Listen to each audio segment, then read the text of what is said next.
Dear members, dear guests, welcome and thank you for joining us, even if only virtually, for this DEİK Talks webinar on the geopolitical future of Europe. And thank you, of course, to our distinguished speakers for making the time to join us this afternoon. The Honorable Baroness Ashton, the first ever High Representative of the European Union for Foreign Affairs and Security, and first Vice President of the European Commission, Prime Minister Bildt, former Prime Minister and Foreign Affairs Minister of Sweden, and Foreign Affairs Minister Mr. Frattini, former Foreign Affairs Minister of Italy, and former Commissioner for Justice, Freedom and Security, as well as Vice President of the European Commission. I began with some brief introductions for those of you who are less familiar with DEİK and our work. Here at DEİK, together with our 146 country-to-country based business councils, which are acting at each corner of the world, let me say, we represent the majority of Turkey's leading business, many of which have extensive ties with the EU. The implications of the COVID crisis on the prospects of the European project and the future of the EU's global partnerships are therefore of vital interest for many of our members. COVID-19 is just a catalyst. However, the EU has faced several challenges in recent years, from 2018 economic crisis to Brexit, which have brought its future into question now more than ever before. At DEİK, we have been following all developments closely, and there are several evolving issues which are particular interest to us, notably the EU-Turkey Customs Union, which will celebrate its 25th anniversary in December. While we are having troubles, so we believe Turkish part, it should be revised and updated, and the prospects for EU-Turkey visa liberalization to improve opportunities for Turkish students and business people in Europe. At this pivotal time for Europe and for those who are interested in it, we are immensely pleased to be able to bring together our expert speakers to discuss developments today. As many of you will know, our distinguished guests are experts in their fields who have spent much of their careers shaping the present and the future of the European project. Baroness Ashton, who led the US negotiations on Iran's nuclear program and galvanized the agreement between Serbia and Kosovo. Prime Minister Bildt, who led the government that negotiated and signed Sweden's accession to the European Union, and Foreign Minister Frattini, who was a member of the commission that oversaw Romania and Bulgaria's entry into the EU. I will now hand over to Baroness Ashton to begin what I am sure will be an extremely insightful conversation. Thank you. Thank you so much, President Olpak. And it is a great pleasure to be talking with the members of DEİK today. I'm very grateful to be doing so with my two good friends, Prime Minister Bildt, Minister Frattini. I should say that I first met Prime Minister Bildt in Istanbul, something he may not remember because I appeared as the Trade Commissioner for the EU in 2008 and walked into a very important conference on trade and economic issues in Istanbul to find Carl Bildt sitting there. So we've been friends a long time, but not as long as the friendship of Minister Frattini, who I met when I was a minister in the British government responsible for civil justice issues, family justice and courts, and found myself working closely with then Commissioner Frattini in the European Commission. I have to tell you, Franco, it's 15 years ago. So we have worked together subsequently because both were incredibly important colleagues in the Foreign Affairs Council of the European Union as we developed the common foreign and security policy. So again, President, thank you so much for the opportunity to be with us, you all today. And of course, I send my good wishes to everyone listening or watching this and to their families and friends in this difficult time. I'm just going to say a few words to begin, and then I'm going to hand over to Prime Minister Bildt and Minister Frattini to give their opening contributions. But it occurred to me to recall that when I began my work in the European Union, I often talked about the need to helicopter over Europe and look at the geographical and the political framework in which Europe operated. Turkey was then and remains an extremely important country for Europe. I would often describe the issue of swing states, countries that from a European perspective was so important that what happened to them, how they developed politically and economically, had a direct impact on how the European Union and Europe as a continent went forward. There's no doubt in my mind that part of what shapes the future of Europe is determined by the pressures, by the relationships, by the politics that impact upon it. And that is certainly true as we look at the relationship with Turkey. I would also argue that the drivers within the European Union and within Europe again generally are primarily, in my view, economic, that people want to reap the benefits of the collaboration that they see between countries, the opportunities it gives them, the ability to trade, to develop business, to develop their own prosperity is incredibly important.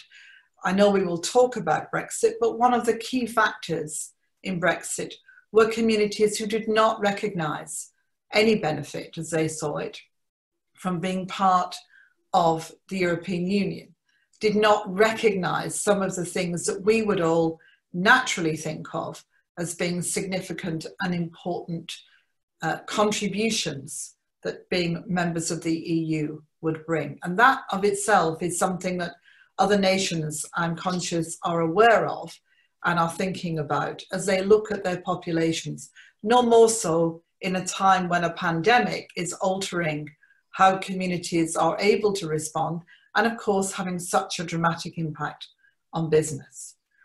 The EU is often regarded as slow. I would use a different word. I would say it is deliberative. By definition, having 27 countries reach common conclusions and be able to implement those conclusions takes time. That is not often a phrase that goes down well when I talk with many people, including businesses, because they want to see action and they want to see it quickly, and I absolutely understand that. But I would describe the European Union as more of a tanker than a yacht. It moves slowly, but when it moves, and it does not change direction. It will support and work consistently to try and develop its strategies and its plans once they have been agreed to. Sometimes we see the deliberations and feel that it's not moving as fast as it should, or indeed as collaboratively as it should. But in my experience over the years, and my colleagues have many more years of experience than I, that is partly a function of having these democracies come together and try and reach common solutions together.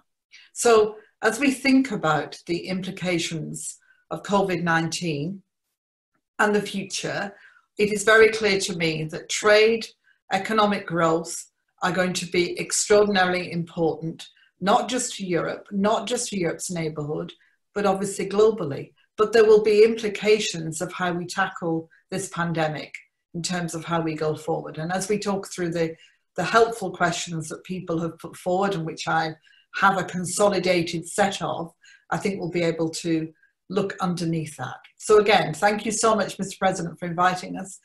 If I may, I'm going to turn to Prime Minister Bildt and invite him to make some opening remarks. Thank you, Kathy, if I might address you in that way. We are old friends who've been through the one crisis after the other, also with Frank over the years. If we look back just a couple of months, it seems like it was a very long time ago before this crisis hit us.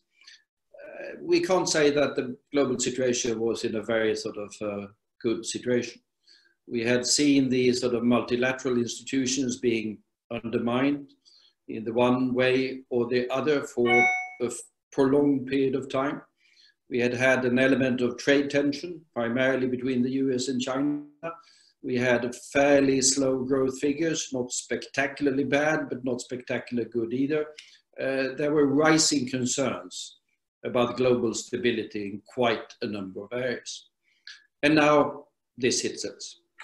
What we are now in the middle of, or in the beginning of, to be precise, is a global mega crisis of a nature and of a dimension that no one of us has any experience in.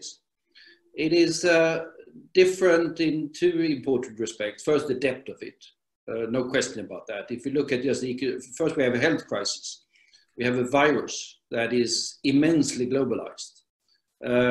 And it seems to me like we are still in a situation where there is more that we don't know about the virus than what we know about the virus. And people are dying in big numbers across the world, and only in the beginning. And then we have an economic crisis where we see the numbers that are worse, significantly worse, than during the global financial crisis. And we also see a situation where, and that is also different from the global financial crisis, this is hitting everyone, everywhere, directly or indirectly. So in quite a number of ways, this is a global mega crisis of quite unforeseen and nearly unimaginable consequences. Then I think what is the most remarkable thing is that this is, I think, the first crisis of the post-American world. In every conceivable crisis that we've had, going back all the decades that we can think of, there's always been an attempt, at least, of American leadership. Sometimes welcome, sometimes less so. Sometimes successful, somewhat less so. But this is the first crisis where we don't even have a hint of an ambition by the United States of America to play a leadership ambition, be that in the work of the IMF, or be that on the global health issues, or be that on sorting out global tensions. Nothing of that sort is there. And then the question is, what happens then? There were speculations in the beginning of the crisis that perhaps China will now step forward and be the big winner. But we do see that China has certain credibility issues, to phrase it in those terms. And they also have deep economic issues that they need to deal with. So their ability to step forward is, I think, somewhat limited. We Europeans, or the EU anyhow, we leave Brexit aside, but EU, can the EU step forward? Well, the EU is now, as Kathy said, it's a tanker. It takes time to turn it around. And the pattern of the European Union when it's hit by a big crisis, be that 2010 global financial crisis, Euro crisis, be that the refugee crisis 2015, is always that it's fairly messy in the beginning, to be quite honest. And there's quite a lot of tension between the different national priorities are there. It takes some time for this to come together. It always does, I would say. So far always have done. And I think we'll do this as well, but we are not there yet.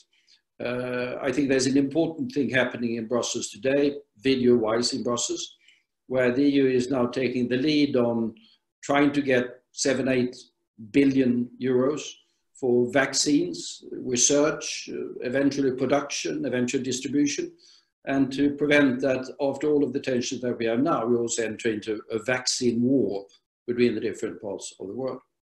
What worries me is also the rising US-China tensions that we see.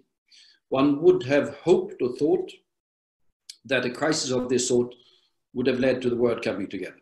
We have lots of disagreement with the Chinese or with the Russians or whatever. But that could be for later. At the moment, when the virus is globalized, we can't have a world that deglobalizes evermore.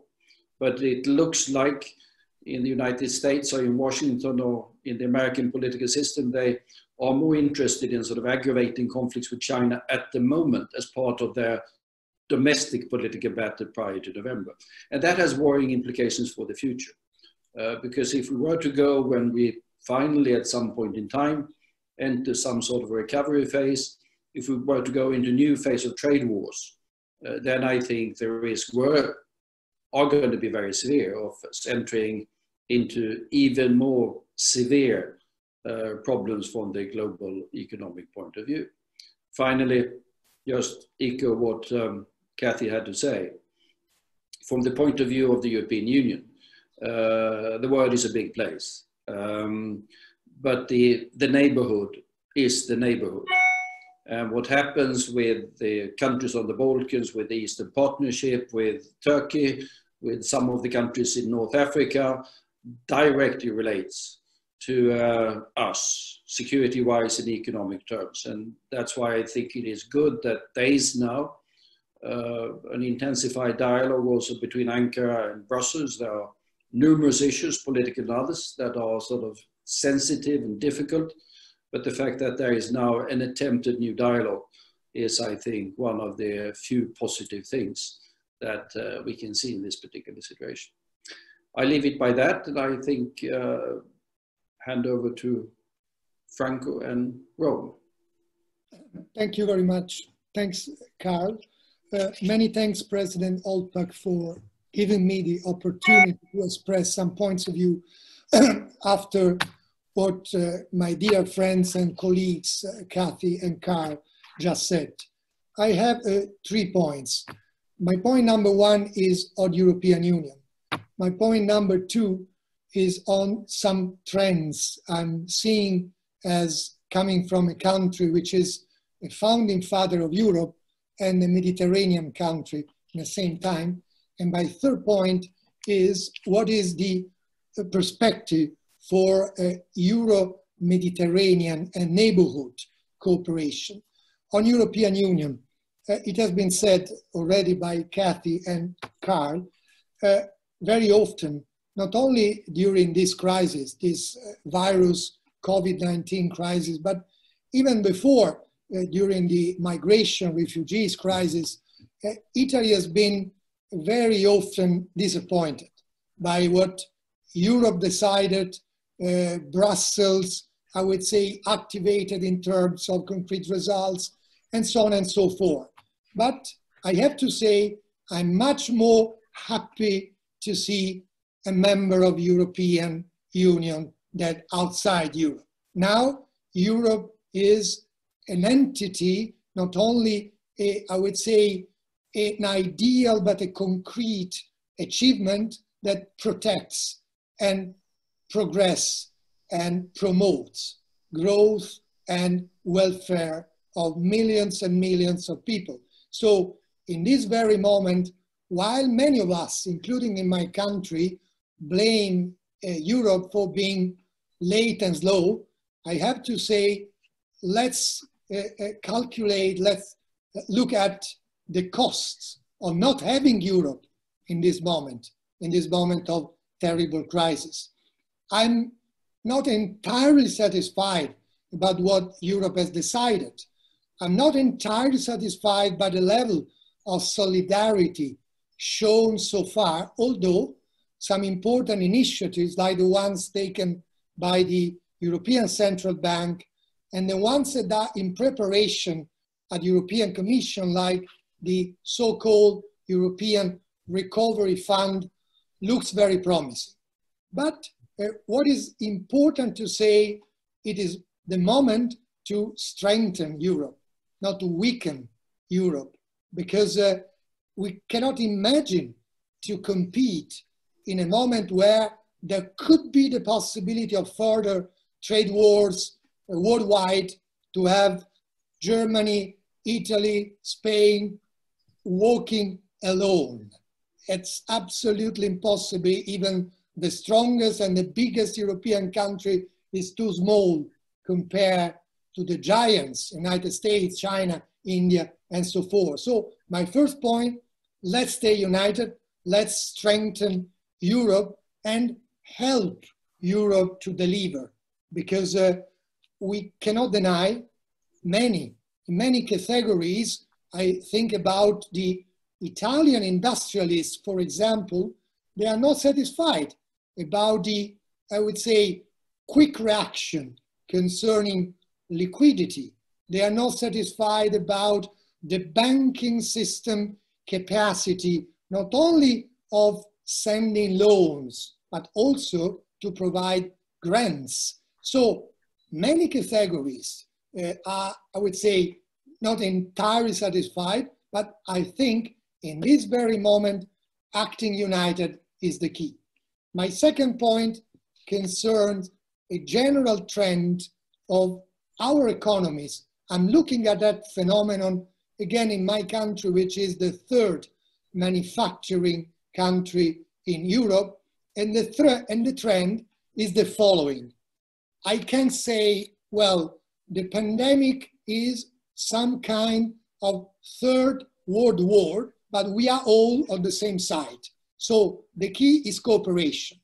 And in this very moment, many are aware, there is a new awareness of the dangers of having outsourced and delocalized production to countries that are very far to the home country, particularly China, Far Asia, Vietnam. So there is a new tendency to relocalize or to relocate productions. I think about some manufacturing products or food production much closer to the home countries. In my country, there are tendencies to explore new markets much closer than China or Korea or Vietnam, because this pandemic has shown some risks that are linked to delocalization for tax reasons, for labor cost.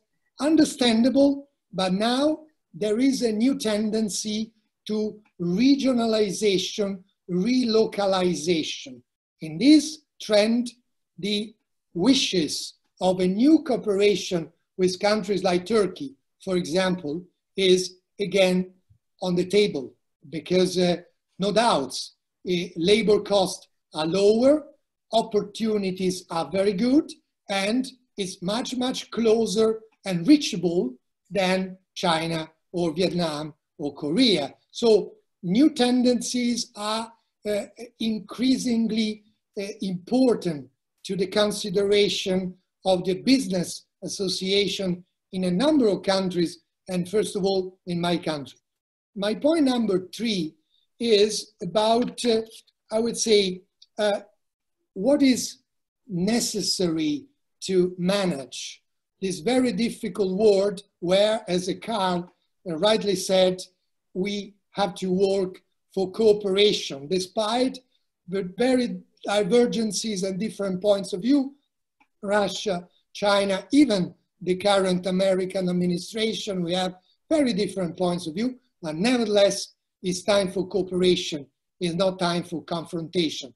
To that, one essential point, very essential point, is to try to keep under control what has been uncontrolled globalism so far. One of the reasons where we find now a lot of problem, because we have been living through an era of uncontrolled globalization, where we got illusions the markets were able to control themselves and to control everything. It was a political mistake. What is necessary now is a political leadership. This is my final point. We badly need political leadership. We need a leadership in Europe. We have been living through recent times of not so strong political leadership. We heard the voice of probably the most prominent president of European Commission, Mr. Jacques Delors, who felt obliged to say solidarity and cooperation is the key. Otherwise, the European ideal is at risk. This is a political message, is my final point. Thank you. Well, thank you both. I'm going to try and sort of move us now into picking up some of the questions that people have been kind enough to put forward. We had quite a few, which fortunately have grouped themselves together rather well, so that we're able to have a discussion. I think the points that have been made really do bring out some of the challenges that we face, but also I would argue some of the opportunities too. But as both of you have said, and I have said too, it's really going to be important to be thinking about looking outward, about the capacity to collaborate and work together. And that's true politically, it's certainly going to be true economically. So I'm going to start with the first question, which I will read out. As I said, these are consolidated questions, so I hope members of our audience will recognize the points that they have made as we go through them. And the first one, which I'm going to ask Carl to respond to first, and then Franco, and then I will say something, is this. The audience has pointed out that COVID-19 will significantly reshape the European Union's relationships with countries outside the Union. Perhaps Carl could kick us off in looking at and commenting on how COVID-19 and the current global situation may further impact European integration, particularly, of course, concerning the EU's relationship with Turkey. We've touched on this, but I think it would be good to, as they say, drill down a bit further. Carl. I think it's very fair to say that in the beginning of this particular crisis, there wasn't too much attention in capitals and in Brussels on the neighboring countries. And I think also some missteps were made, not primarily by Brussels, but by the different member states in terms of trade restrictions and other things. And there was an element of disappointment in some of the neighborhood. That has been, I think, changed for the better. We've seen Brussels come together with significant aid packages for the different countries that we are talking about, and also to ease some of the trade restrictions that were there for medical supplies of different sorts. Then, and that applies to Ukraine, it applies to the Balkan countries. In terms of Turkey, and as I said, complex relationship primarily since, well, a long things. It's a long story, as we know. But the 2015-2016 crisis, the refugee crisis, the March 2016 agreement, then what happened just prior to the COVID crisis with attempts, I think, by Ankara being very concerned with Idlib and Syria, understandably so, but attempted to sort of weaponize the refugee flows in a way that I think caused sort of very bad feelings in Brussels. But that led to President Erdogan going to Brussels, and they had what I understand was used to be called an open and frank exchange of views, and they said that we need to try to sort this out, and the respective foreign ministers have been tasked to do that. It's been an element of back and forth between them. I understand there is now a more constructive atmosphere there, and this is aiming at another meeting between the EU leadership and President Erdogan at some point in time. We aren't there yet. And there are some other issues that are complicating the situation. I've said to all of my Turkish friends that I failed to understand the necessity of sending drilling ships into the waters of Cyprus at this point in time, because anyone who knows the way in which the European Union operates understand that that throws a lot of sand into the spanner, or whatever you call it. But a somewhat better relationship in terms of reviving the March 2016 agreement, see how we can move forward on different aspects of them. Is it possible to go forward with the updating and modernizing of the customs union? I would hope so, because that is in the mutual interest. And then some of the other political issues will be dealt with. I think accession and those issues are, for reasons that have to do with primarily the situation in Turkey, are at hold for the time being. But things are better now than they were a couple of months ago. and that's at least something. Thanks, Carl. Franco? Well, while I agree with Carl, the situation is better now than some months ago. I would say more in general terms, this COVID-19 crisis and pandemic would, in general terms, aggravate this enlargement fatigue feeling that I felt in past years concerning, for example, further enlargement of European Union toward Western Balkans. I've been following many of those negotiations, including with countries that became member states of Europe. I've been following negotiations with Serbia, with Albania and others. I feel that after the crisis, situation will be such as more reluctant states in Europe will emerge, apart those that are traditionally reluctant to further enlargement. So I don't see room for a quick, I would say, relaunch of negotiations to speed up the process of enlargement. But keeping European perspective is another thing. And that means relaunching new dialogue on new issues. I will be speaking maybe later about a visa regime that I know quite well, since it was my portfolio when I was commissioner. But now I would just integrate on one point what Carl just said. I feel the need to open a comprehensive dialogue on energy security with Turkey.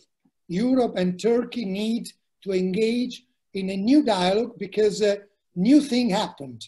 Not only what Carl said, which is some disappointing move on Cyprus offshore exploration, but for example, the important agreement signed between Ankara and Tripoli. And this has to do with the European policy vis-à-vis Libya, the future of Libya, and the energy perspective of energy hub, where, of course, Turkey is one of the champions in Mediterranean basin. So energy security, security itself, migration, and my final point where Turkey would be very much welcome in cooperating a bit more closely with Europe is making a bit clearer its behavior on Syria. Because with all the respect, I've been one of the founders of the group of Friends of Turkey years ago. So I'm not suspect, I'm really a friend of Turkey. But frankly speaking, some behaviors concerning the north of Syria, some changing of behavior need some clarification in a spirit of cooperation, in a broader spirit of cooperation, political cooperation with European Union.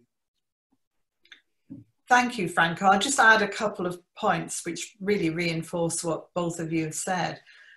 It's very clear that the dialogue between the European Union and Turkey remains open. It remains open partly because we have a long history of collaboration between Turkey and the European Union. And I'm conscious I speak sitting in a country that has now left the European Union, but I do firmly keep on my former High Representative hat as I speak. And the importance of trying to update the relationship with Turkey, wherever that takes us. I think it's very important that we look at the customs union because, as the President said at the beginning, it's now 25 years and any agreement to do with trade will have to take into account how different our trade is than it was 25 years ago and how things have changed in a regional and I would say in a global context too. That is important. And that's something that there could be quite a lot of movement on that would bring, if you like, people together. I think on the broader questions though, I said before that the way that Europe operates is partly determined by the pressures upon it. And there are significant pressures that shape it, that make it react, that make people who live in it think differently than they might have done before, or are more conscious of where they are in a particular point in time. And COVID-19 is going to have that impact. It has that impact in the context of where borders are. It has that impact in the way that nation states are trying to protect their people within a context of collaboration with their colleagues across the European Union. And it's very difficult. As Carl said at the beginning, we are in uncharted territory. Nobody has been through this. So trying to work out how to resolve issues is going to remain extremely difficult. But there is undoubtedly the need to think about the relationship with Turkey, both now and in the future. And European integration, which is not just about the future of where Turkey might be, is still a significant part of how the European Union looks at itself and thinks about its future. And that I think is going to be extremely important to continue with. Franco, did you want to come back? Okay. No, you just looked as if you were about to say something. Yeah, I would like to stress another point which has been mentioned by President Olpert, by I think many of the Turkish entrepreneurs and industrialists. The point of visa regime.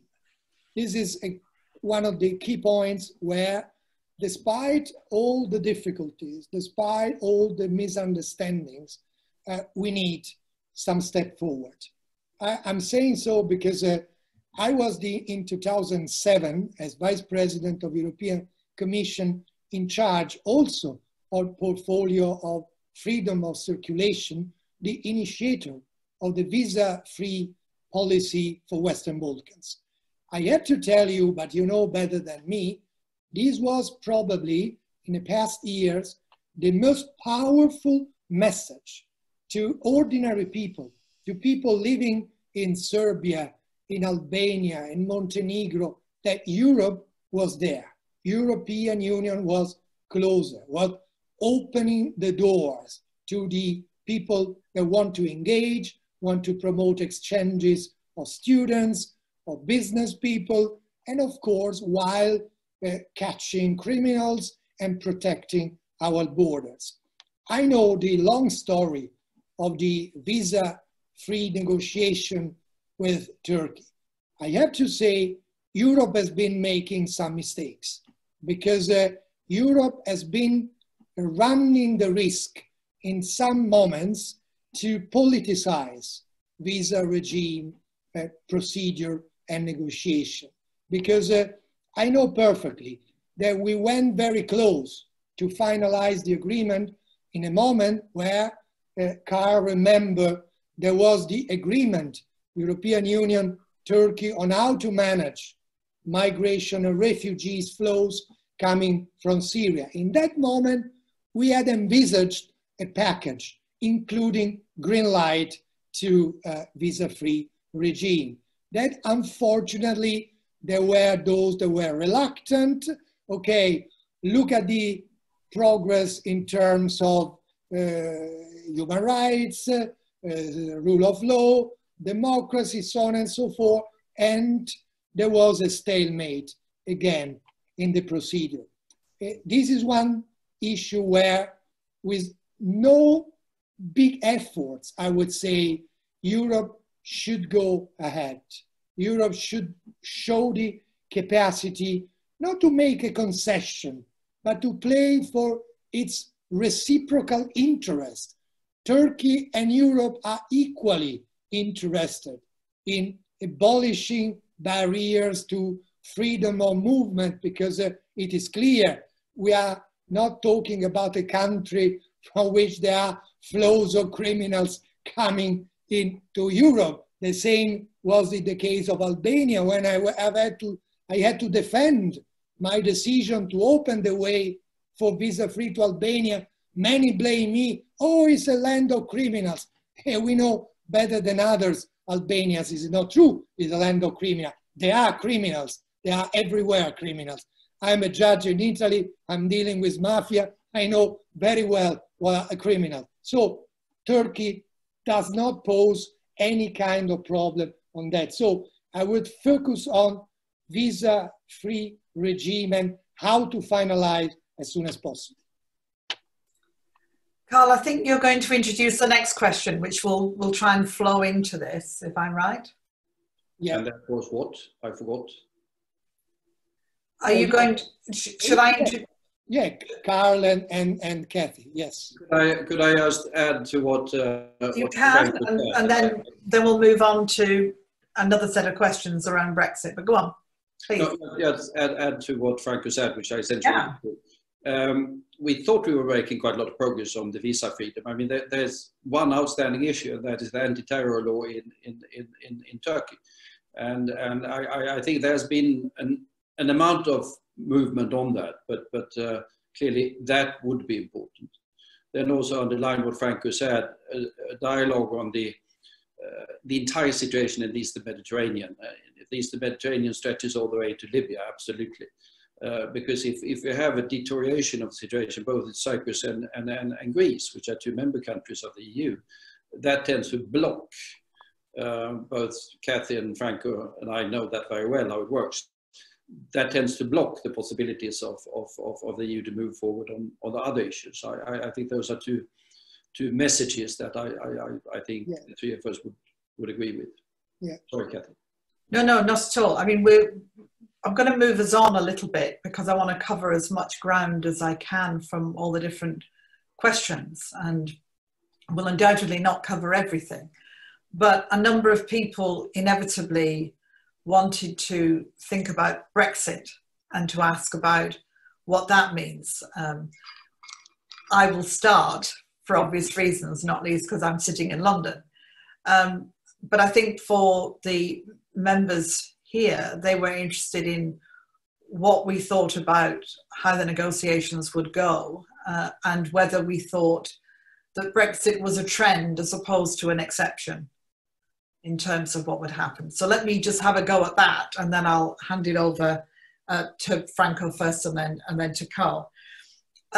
First of all, the negotiations are continuing, and there are many people, both in Britain and elsewhere, who've asked the question, is it not better to postpone the negotiations at this point because of COVID-19, which prevents the kind of face-to-face negotiations that everyone will recognize, both colleagues from foreign policy, but also business leaders, can be so important.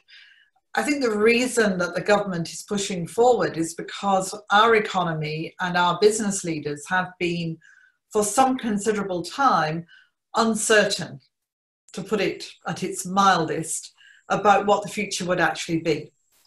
Uncertain about what the relationship would be with the EU, whether it would be very close, whether it would be distant, how far, retaining some of the elements that they have valued about being able to move goods, especially easily, with a just-in-time focus for many businesses, what was going to happen to that. And equally, whether there were opportunities that might be created from what has been said about the possibility of new trade relationships. One can argue about whether they are going to materialize anytime soon. I think it's unlikely because, having been Trade Commissioner, I know only too well how long it takes to negotiate the detail of a trade agreement, but nonetheless, which could be scoped out and give some sense of certainty when you think about Britain and the US, Britain, Australia, New Zealand, Japan, wherever. And so there is, I think, an imperative within government that says we need to give certainty to an economy that is now being especially hit by COVID-19, on top of an economy that was already finding itself challenged by the whole Brexit negotiation. And whether you are pro or anti-Brexit, that, I think, is a sentiment that is driving the need to try and push the negotiations forward now. They will not collapse because it's not in anyone's interest for them to collapse. Will they be very difficult? Yes. Will there be real challenges, as we've seen this week on the situation because of the border in between Ireland and Northern Ireland? Absolutely. And will it be easy to resolve? No. But will there be a push to try and move forward? In my view, yes, for all the right reasons on both sides, which is to try and get this finished and done. Do I think other countries will follow? No, I don't. I think there are very particular geopolitical reasons about living on an island that is separate, that affect our capacity to perhaps do things a bit differently. I don't believe that there is an incentive for other countries to pursue this particular policy, either because they have seen the impact on the British economy or because they value the collaboration that is European.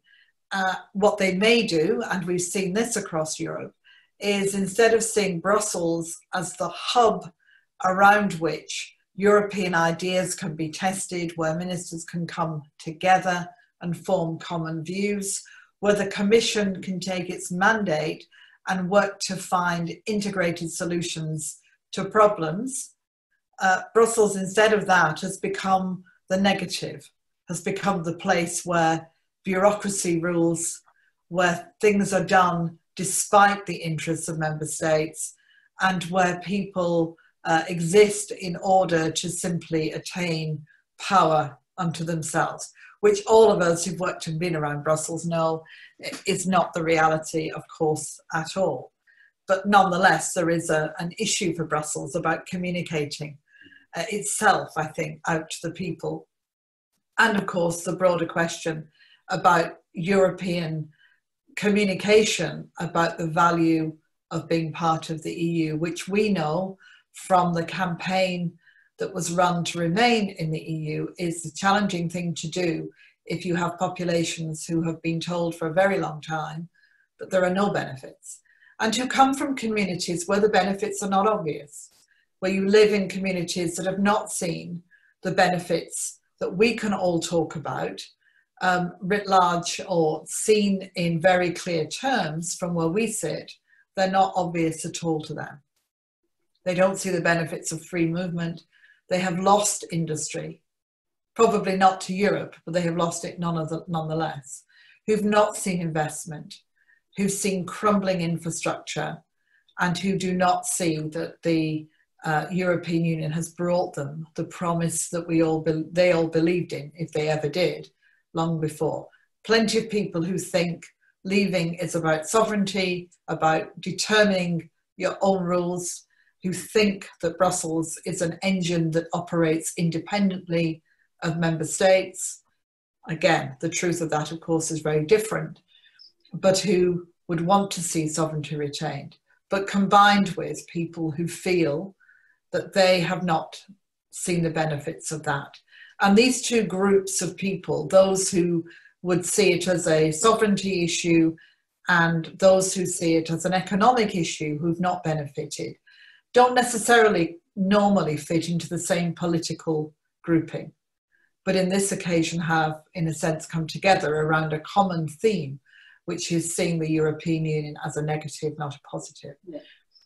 Do they exist in other countries? Well, my colleagues will say more about what they think on that, of course, but I'm not sure it is the same. So no, I don't think others will follow. And I do think that we will be pushing for an agreement in order that it does not become an additional problem on the British economy, and arguably to an extent, of course, on the European economy as well. So that's what I would say. Franco, comments from you, please. Yeah, I agree with what you said. Since you mentioned the communication, you will remember very well during the Barroso's Commission, we tried to establish a communication system for the European Commission to try to spread across Europe good messages full of concrete examples. Unfortunately, we didn't succeed in full.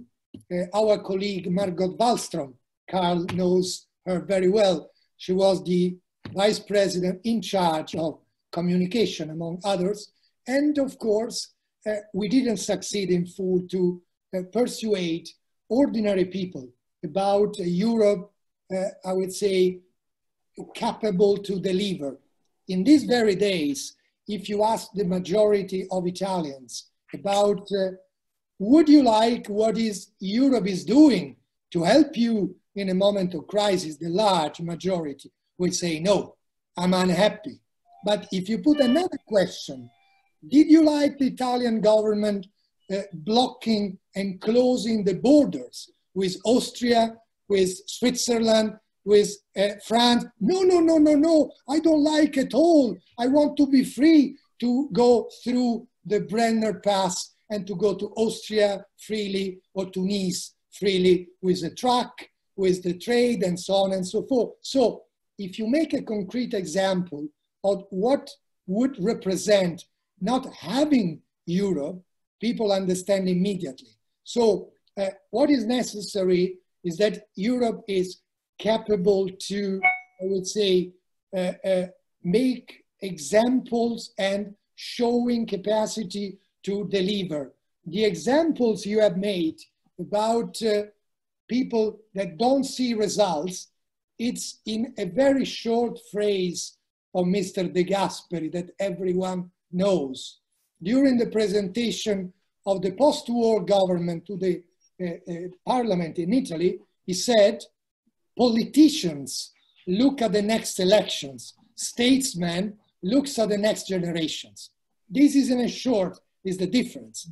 If you are able to show that we are investing now for the better of the new generation, people will understand.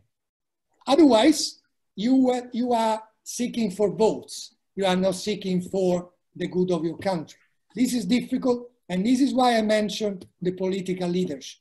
If you don't have a political leadership, you are rushing for the next elections to get more votes, not to have a vision. And we need a vision. Carl, your thoughts? Yeah, two points really. The first one, if you look at public opinion throughout Europe after Brexit, or after the decision on Brexit to be precise, we saw a significant increase in support for the European Union in virtually every country. Significant increase in support. And that was because when they looked at the reality of the mess of Brexit, they said, no, not for us. So if the expectations had been that there would be others to follow, no, it turned out to be the other way around. Now, these are opinion polls that I think the last one was in the autumn of last year. Will this change by what is happening now? Well, as Franco pointed out, there's an element of disappointment in Italy primarily. It might be Spain as well, I don't know.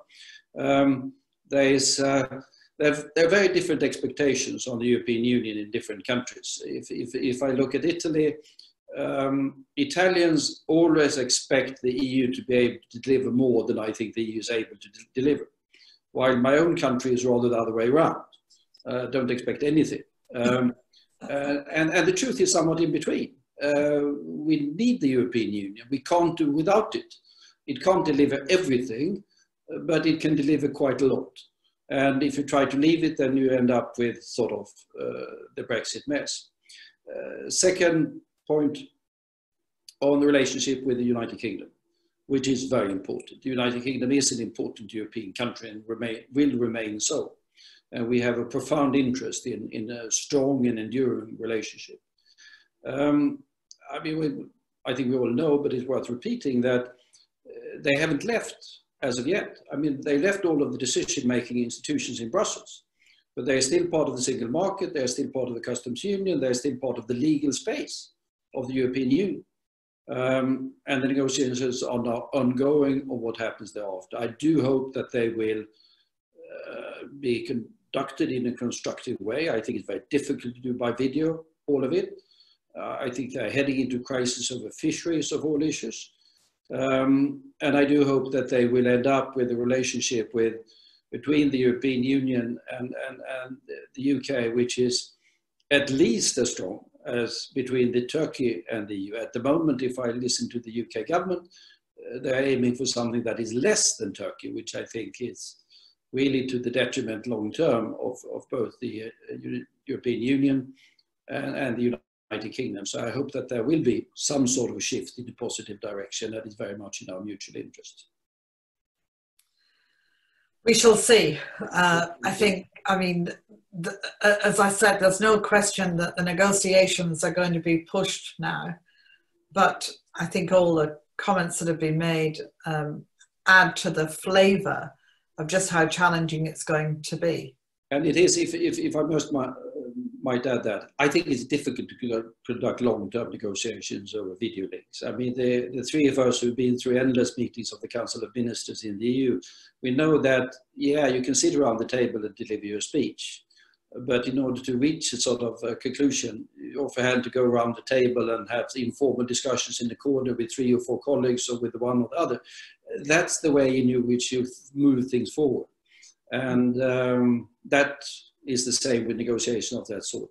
So I think unavoidably it's going to be more difficult and more time consuming to do this by video link. Yeah. I think that's right. Everything that we did on the Foreign Affairs Council, I relied on, especially you two, to wander off at various points and go and talk to people so that we could reach conclusions between then 28 member states. But in my own experience of working on the Iran negotiations or with Serbia and Kosovo, it is the ability in a room where you are able to try out ideas, to work through problems in a secure sense, a confidential sense, that you could, as we say in English, fly a kite, you could try out something. And business knows this. This is what happens in business deals all the time as well. But those are very significant. So I think it is going to be complicated, without doubt. But of course, there is an imperative, certainly from this end, to at least try and keep things moving along. If you don't mind, I'd like to change the order of the questions just to add to the confusion, because having talked about Brexit, I think one of the groups of questions that we had down was to do with the North-South divide. And of course, particularly, Franco, on the question of Italy, which has had an extremely difficult time. And our thoughts are with everyone in Italy. I have many Italian friends, not least you, and we wish all good wishes to them as they now begin to come through this. You know, a lot of people think that the virus has sort of redrawn that North-South divide. And you yourself, Franco, mentioned it when you were talking about it. So I'd just be interested if we could just pursue that a bit further and your thoughts on that. And of course, Carl, coming from the north part, I'd be interested in your reflections, both of you. So Franco? Yeah, well, thanks, Kathy. Today, fortunately, the government decided to reopen roughly 60% of the activities restarted as of today, Monday. Next week, there will be further reopenings of new activities, but many factories are working in full, many activities, commercial activities.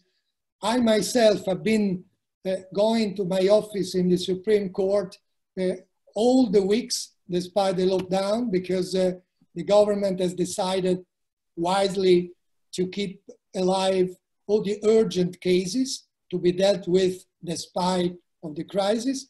I've been dealing with a number of urgent cases at the court. So gradually we are restarting sport activities, open air walks, and so on and so on. So during the crisis, we said we saw 3 phenomena. Number one, very few Italians wanted to stay in lockdown. Since the very beginning of the crisis, many, particularly those that are under the sphere of responsibility of the regional powers, you know, many of the regions in Italy have large power to, I would say, derogate and integrate the general rules, and they decided to be more flexible compared to the national legislation, urgent decrees put forward by the government. And this was responding to the request of ordinary people. Secondly, people working in the public administration discovered the smart working experience. And this will stay, this will last. This is not a phenomenon that is over with the end of coronavirus. In many public administration, digitalization was boosting in these weeks. And after the crisis, I'm sure roughly 30–40% of civil servants will continue to use smart working as a normal working way.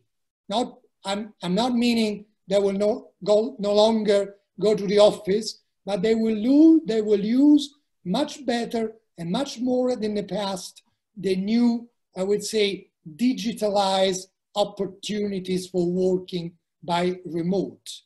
The third phenomenon, very interesting, there is, I would say, new request of human touch, of overcoming this idea of isolation, of teenagers looking at iPhone 20 hours per day. There was much more request for getting in touch physically, not only on video calls, but asking when it's possible to go to run in a garden with my old friend and so on. There was a legal dispute, there is an ongoing legal dispute on whether it is possible to keep going on out of the house to visit a friend and not only a relative, not only a mother of a friend, of a wife, but also a friend.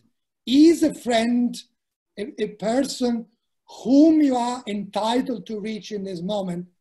And there is a legal dispute. The government is about to decide because there is a huge request of physical touch. This is the third phenomenon.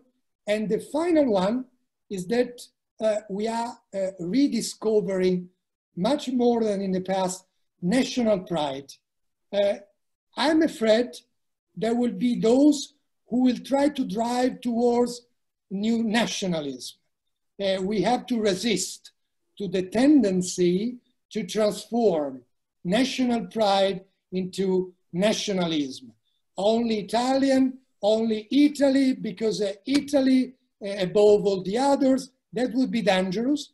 But the good tendency to have, I would say, a preference on Italian food and Italian wine. Why the French wine in this moment? I buy a bottle of Italian wine to help the economy of my country. This is a tendency of a bottom-up tendency. We don't want to, I would say, exacerbate to transform into nationalism, but we have to take into account. I'm buying Italian wine too, but that's just because I love it. Carl, North-South divide? I'm also with Italian wines, I have to say. Of course you are. For all sorts of reasons. Yeah, there are. There's a North-South divide, perhaps, but there's also a divide, or I would call it a divide, but there are different situations in different countries. What is going to happen now, as we try to get into at some point in time a recovery, is that there will be a huge expansion of public debt. I mean, that's unavoidable. We'll have significant fiscal deficits and significant stimulus of the different economies. Now, if you compare Sweden and Italy, we have a public debt that is below 35% of GDP. Italy has a public debt that's 135% of GDP. That means that there are differences in how we can handle this. Can this be bridged? I think it can. Because I wouldn't be too worried about a significant increase in debt burden, provided that we get growth going. Look at it long term. If we manage in the European economies to have long term growth figures higher than interest rates, then by automaticity, we take down gradually the debt burden over, say, 10-year period or something like that. That's manageable, as long as we retain the confidence of the markets. If we don't get growth going, then there's no way it can be done. So I think the burden will be on all of our governments to use this particular crisis to make the economic reforms that revives the growth potential of our economies. That's going to be absolutely key to prevent us from going from this crisis into financial crisis, liquidity crisis 2 or 3 or 4 or 5 years down the road. It's perfectly doable, but it needs to be done. And it's equally necessary in Sweden and in Italy, and it can have equal possibilities of success in Sweden or Italy, if I take those particular examples. This, of course, applies also to, I mean, we talk with Turkey. Turkey has a rather vulnerable situation with external reserves and all of that. And we'll have an emerging market crisis. Turkey is part of that.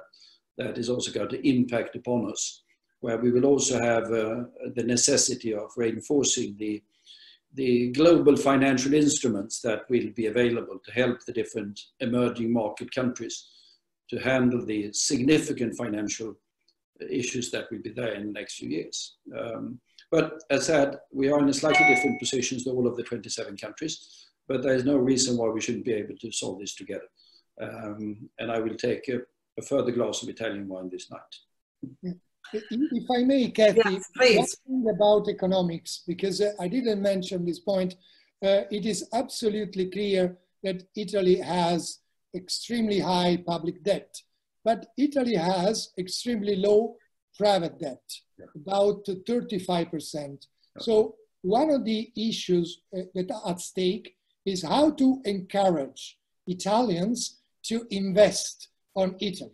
For example, a state general bond, Italy safe, like that, where each of us putting 3,000, 5,000, 6,000 euros for his country.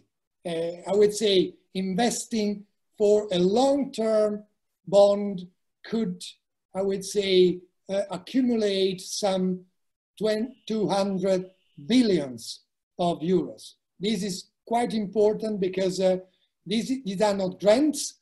This is not a patrimonial new taxation.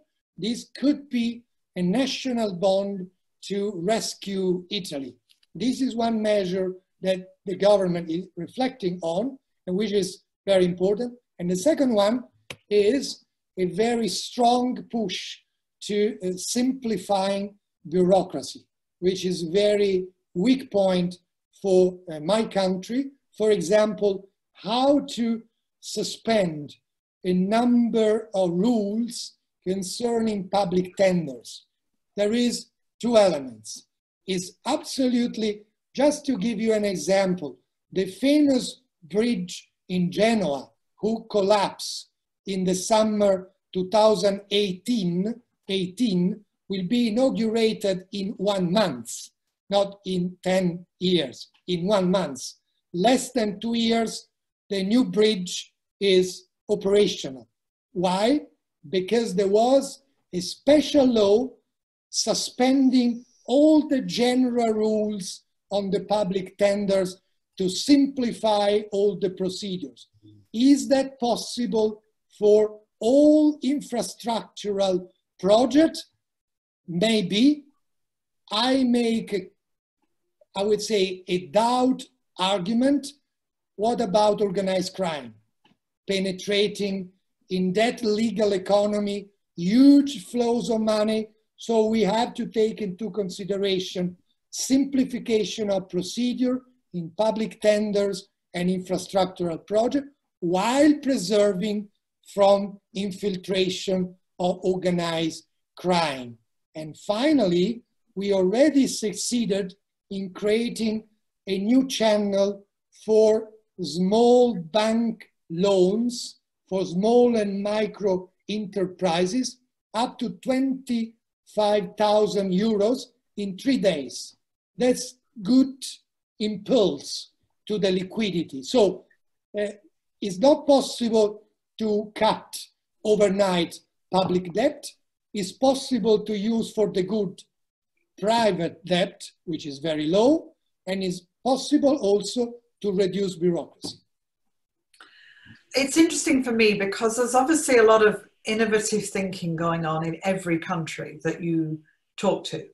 Thinking about how to get people to invest in their country, thinking about how to speed up the return to economic growth as quickly as possible, innovation in ways of working, innovation, as Franco described, in bureaucracy. But what I find interesting in this conversation, and it's hard from London to really see this, is how far there is a coordinated approach and how far, in a sense, people are prepared to invest in their own nation state, but would be less interested in investing in something that is seen to be bigger. They want the benefits to come to their own family and friends and their own economy with good reason. Less willing, perhaps, to invest where they don't necessarily think they will see the return on investment. So just a brief word from both of you. Is that right? Is that a right analysis? Or do you think that's not true? And do you think that there is a greater coordinated response now or maybe in the future? Carl? I think there will be more of a coordinated response. I mean, it is different conditions in different countries, no question about that. But I think there's an increasing recognition that we are in this together. All of the EU countries, all of our neighborhood, in fact, the global economy. And there's no country that can rescue itself if the rest of the world or rest of Europe goes down the drain. And that recognition, I think, is growing. But let me also say again that I think never miss a good crisis. This is also an opportunity or a reason to look at fundamentals in our economies and to see what we can do to revive growth. A lot of the global situation will be dependent upon where is Europe versus the United States versus China 5 or 10 years down the road.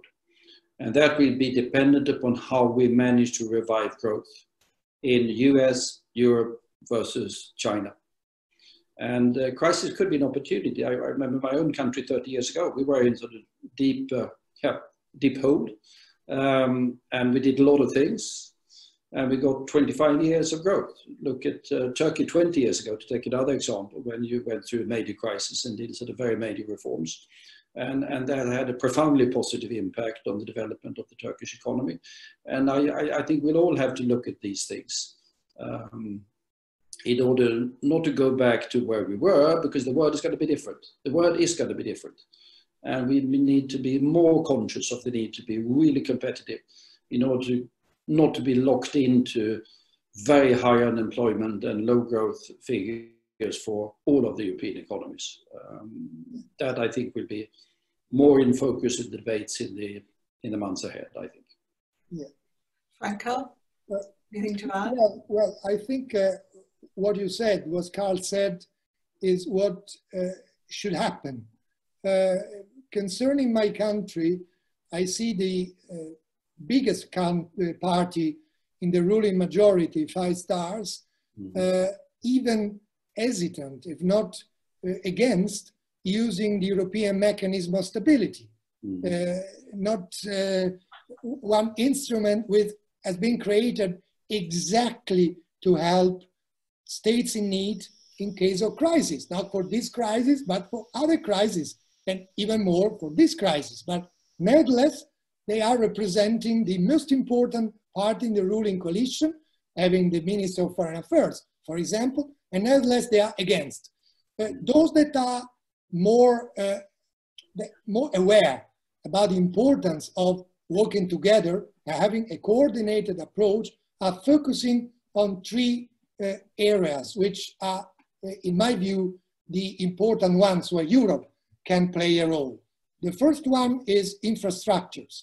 We had to relaunch trans-European infrastructures, I mean the physical ones and the digital ones. And this has to do also with the neighbors of Europe, because it's impossible to think about infrastructure and stop it at the Balkans or before passing and moving to Turkey. So a broader idea of relaunch of a network of infrastructure, and particular digital infrastructure. The second area is energy security, even more than in the past, where we see the crisis of the oil price and this difficult situation increasing the tensions in the Gulf between the Gulf countries and Americans and others. We need much more than in the past, a much better coordinated energy security European policy. And the third area is investing in culture and innovation, focusing on the younger generations, because as you all said, since the COVID-19 will last for years concerning its impact, we have to look at the next generations. So we have to invest on those that are children or teenagers now in order to create better conditions for the next generation. So on these three areas, I think Europe has a very important space for better coordination. So we've got about 15 minutes left, and I want to get us to talk about two things that, if you like, are different sides of a problem that I think people would identify. Problem may be the wrong word, but let's see. The first is, when I'm talking about deglobalization, you know, that there is a sense that in the world, people are looking more to their domestic concerns, borders are much more controlled, that relationships, rather than being global, will become neighborhood. It's a question, really, is that, do we think that that's where things will end up? Or do we think that that's where things will be for a period of time? One can argue that, in my view, there have always been strong relations with the neighborhood. The neighborhood, when I was High Representative, was everything.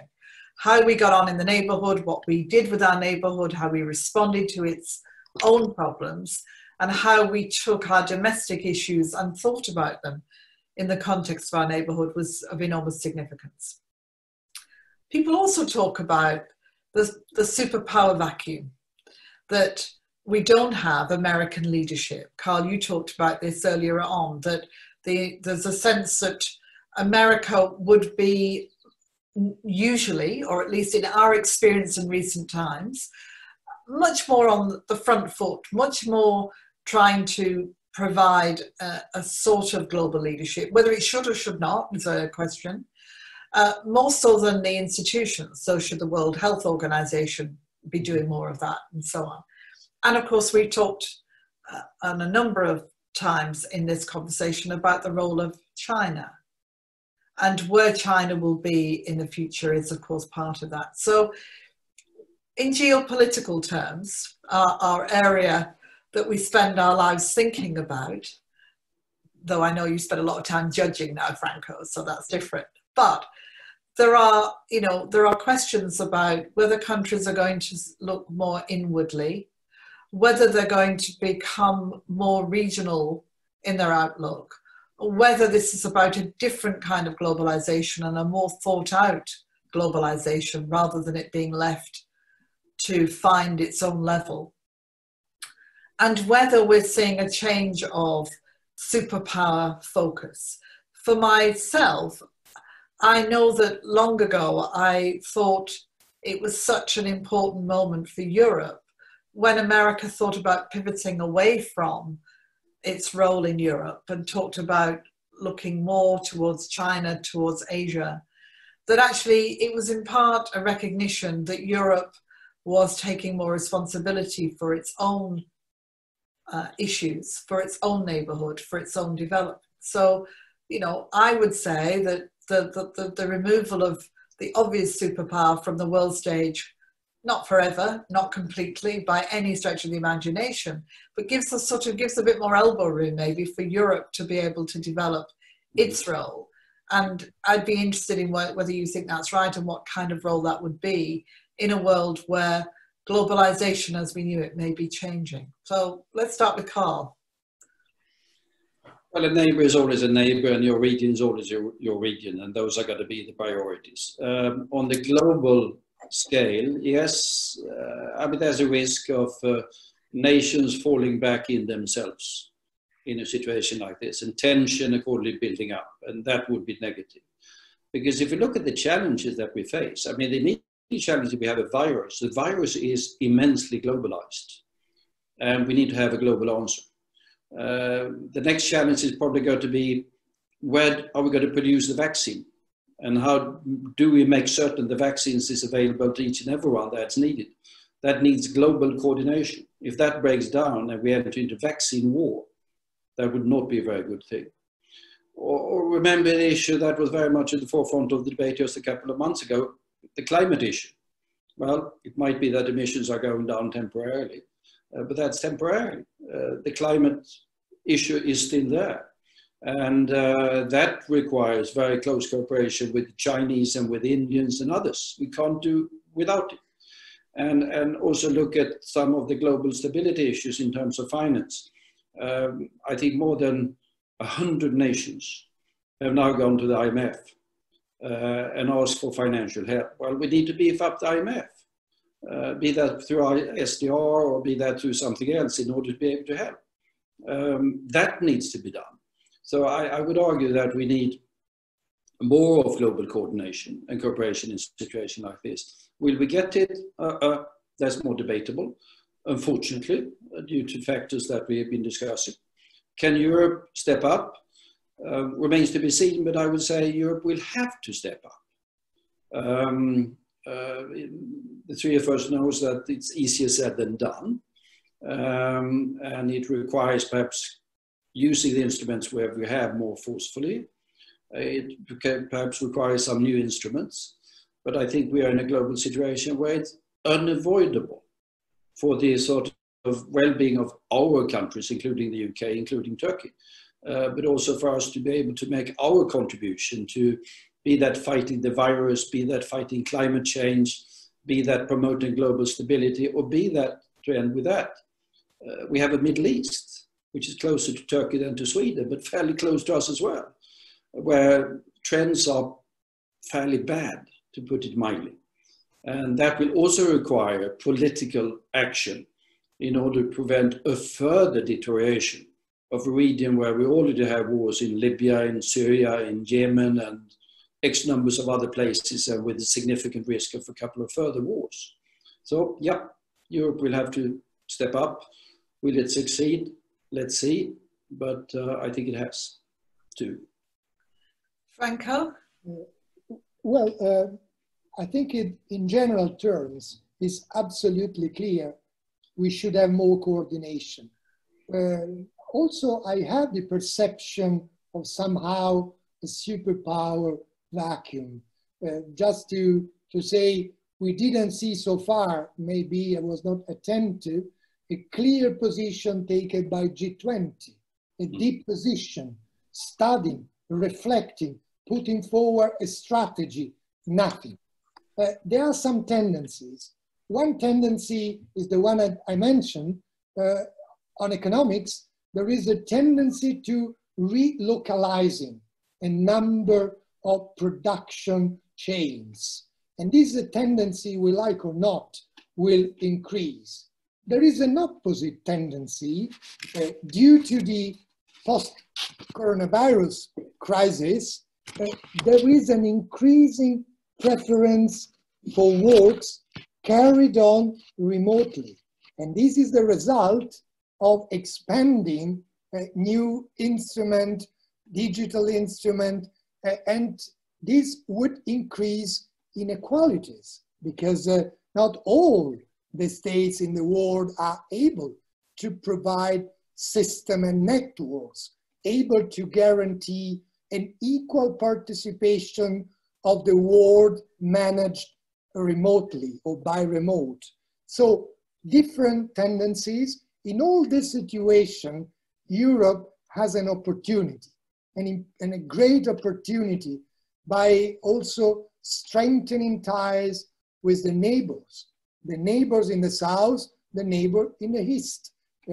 Although Carl does not agree with me, that includes also Russia. What is possible to do despite divergences we have with Russia? But since we have here the president of the Turkish Business Association with Turkey, of course, Eastern Mediterranean, Southern Mediterranean, I have to say with some disappointment, Europe probably missed an opportunity at the very beginning of the Trump administration.